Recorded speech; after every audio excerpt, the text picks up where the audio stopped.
Puxa, alguém deixou lá na portaria um presente. Que maravilha, o que será isso? Deve ser algum cliente, claro. Hã? Como assim? Uma boneca? Por que alguém deixaria uma boneca para mim? Coisa estranha. Bom, fica aqui. Muito estranho. Você tem alguma boneca ou boneco aí na sua casa? Pode ser super-herói, personagens de desenho, não importa. Tem ideia do que ele faz quando não tem ninguém em casa? Bom, eu estou falando de bonecos amaldiçoados. Que conversam com as pessoas com uma voz grossa. Bonecos que te atacam e que não podem ser destruídos. Eles existem. E eu já ouvi histórias que me tiraram o sono. E agora mais essa. Você sabe que aqui é o Bira, não é? E hoje é a sexta do medo. Essa história que conheço é escassa de informações. Não temos nomes, apenas o local, uma foto e a data de quando tudo começou. Era 2004. E uma mulher de Galveston, no Texas, resolveu comprar uma boneca assombrada através da internet. O anúncio era de Nova Orleans e dizia que se tratava de uma boneca voodoo, realmente possuída. A mulher não tinha certeza se isso era verdade, mas soube que não se tratava de um produto comum. Assim que a encomenda chegou, ela percebeu. A boneca estava dentro de uma caixa de prata e vinha com algumas instruções. A principal dizia que a caixa não fosse aberta em nenhuma hipótese. Sem acreditar nos avisos, a mulher decidiu abrir, como eu fiz, para ver o que tinha dentro da caixa. O maior erro da vida dela. Assim que a caixa foi aberta, a boneca começou a se mover e atacou a mulher repetidas vezes. No início, as feridas eram pequenas, cortes superficiais. Só que os machucados ficaram mais sérios, a ponto da mulher precisar ir ao hospital. O medo tomou conta, só que era tarde demais. Mesmo depois de guardar a boneca na caixa de prata, o brinquedo começou a assombrá-la nos sonhos. A pobre coitada até tentou destruir a caixa. Ela tacou fogo, tentou cortar, enterrar em um cemitério, mas nada funcionava. Na verdade, para a surpresa dela, a boneca apareceu na porta da casa, depois de ter sido enterrada. Como sua última alternativa, ela tentou revender o objeto amaldiçoado. Na verdade, foram várias vezes. Na primeira venda, a boneca até chegou ao comprador, mas dias depois, ele ligou para a vendedora, dizendo que a boneca havia desaparecido.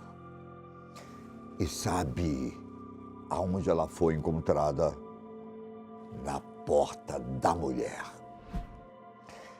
A boneca, ela foi vendida mais algumas vezes, mas a caixa sempre chegava vazia e o objeto acabava aparecendo na casa da coitada. A pobre mulher até enviou de volta o item macabro para a pessoa de quem ela tinha comprado, mas vejam só, a caixa retornou com um aviso de que o destinatário tinha morrido. Grupos paranormais foram até a casa dela e comprovaram que a boneca tinha, sim, uma espécie de demônio. Só que eles não conseguiram fazer nada a respeito.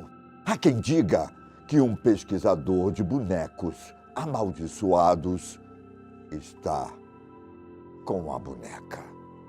Já outros falam que, mesmo tendo pesadelos, a mulher resolveu trancar a boneca na caixa de prata mais uma vez e escondê-la no sótão da casa, com a esperança de que um dia ela vá para outro lugar e a boneca não a acompanhe. Não. Como ela veio parar aqui?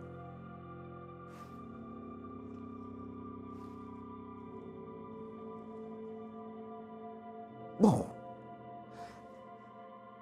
se a mulher resolver vender a boneca, vocês gostariam de comprá-la? Estranho, muito estranho.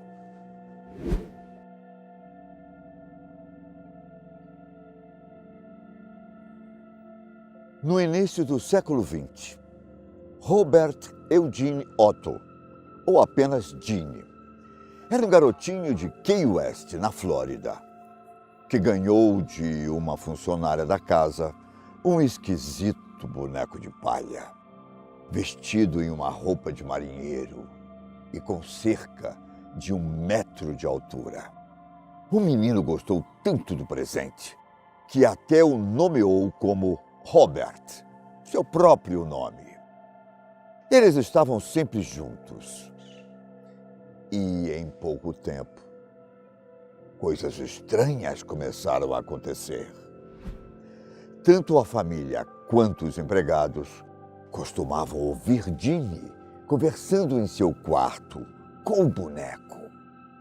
E enquanto ele falava com a voz de criança, ele mesmo respondia, só que com uma voz grossa, que não parecia em nada com a dele. Algumas vezes, os pais de Gene acordavam no meio da noite com uma gritaria assustadora, vindo do quarto da criança. Ao chegar no cômodo, os móveis estavam todos bagunçados e Gene dizia que o boneco era o responsável.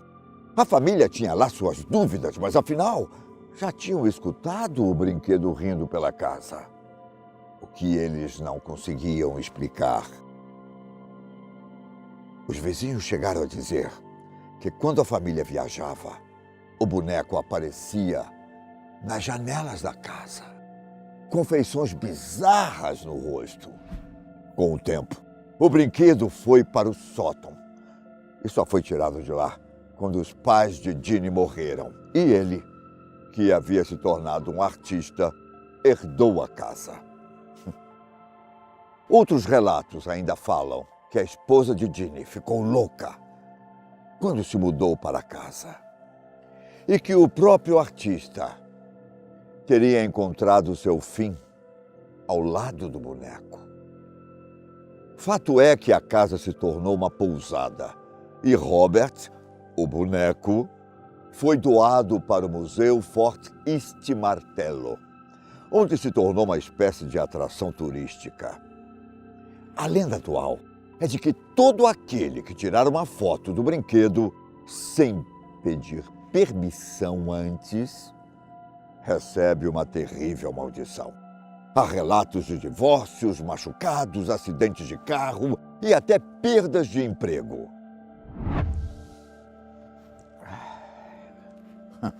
Muito estranho esse boneco aqui. Fica aí. Outro boneco que fez muita gente perder o sono foi aquele bochechudo. Se a sua infância ou adolescência se passou nos anos 80 ou 90, é provável que você tenha vivenciado a história envolvendo o boneco fofão. Inicialmente, muito antes das aparições na Carreta Furacão, o personagem era interpretado pelo ator Orival Pessini.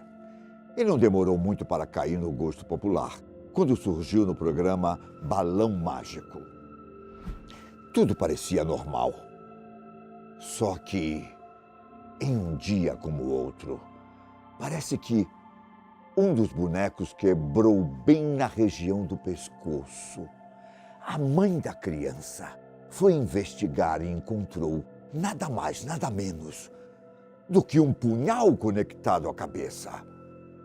Praticamente o Brasil inteiro ficou sabendo dessa descoberta e os relatos dos pais, confirmando a existência de uma adaga no interior do boneco, não paravam de aparecer.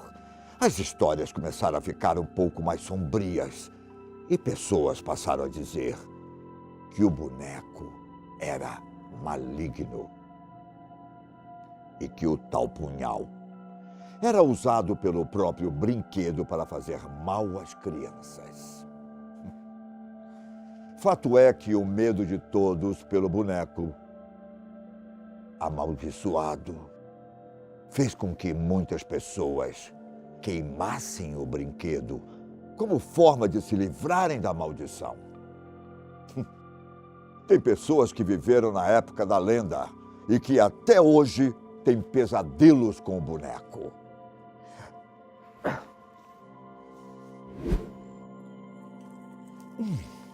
Tem um russo, Anatoly Moskvin, que foi preso na cidade de Novgorod, onde morava. Olha só. Ele é um historiador e professor. Em 2011, foi acusado de profanação de cadáveres. Vários corpos desapareceram em alguns cemitérios da região. E um dia, a polícia encontrou um corpo mumificado na garagem de um prédio. Quando entraram no apartamento dele, viram um cenário macabro, assustador. Montes de bonecas. E imaginem do que elas eram feitas. De restos mortais mumificados dos cadáveres que foram roubados dos cemitérios. Cuidado, pessoal, cuidado, muito cuidado com os bonecos que vocês andam colocando em casa. Boa noite.